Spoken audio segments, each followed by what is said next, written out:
Then from Gaza, the hostages will head to a hospital where they will be assessed and receive medical treatment. So what kind of care will they need now and, of course, in the future? Let's bring in Dr. Jeanette Neshawat. She's a family and emergency medicine doctor and Fox News contributor. She has also worked in Ukrainian war zones and led multiple medical missions for natural disasters. So, Dr. Jeanette, what is the immediate round of medical care for the released hostages?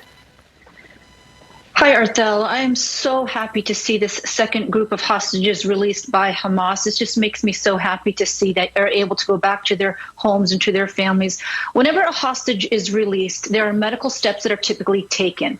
The first thing that will happen when they're released through the Red Cross is they're going to undergo an initial health check. Now, Israel has top-notch, world-renowned health care. They have implemented what's called the Medical and Resilience Health Team. This is a team that helps coordinate and facilitate their care so that there are no missteps and so that these innocent civilian hostages receive all the care that they need, whether it's medical, physical, mental, or emotional. So once they are received by the Red Cross, they're going to undergo an initial health check.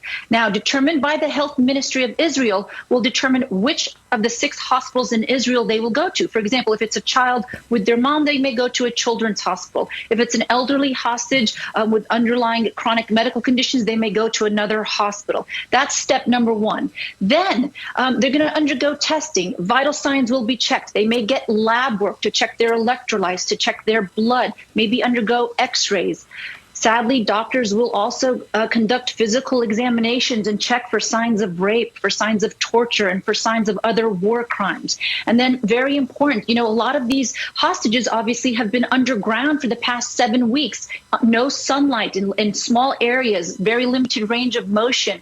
We don't know the exact conditions of what they have been going through and how they lived. So we worry about other things like blood clots, dehydration. One thing that is critical to make sure that we avoid what's called refeeding syndrome. If you provide these hostages who are newly released with too much food or too much fluid too quickly, they can develop metabolic problems and electrolyte imbalances, and that can be deadly. So a lot of these medical factors involved that have to be looked at and have to be addressed.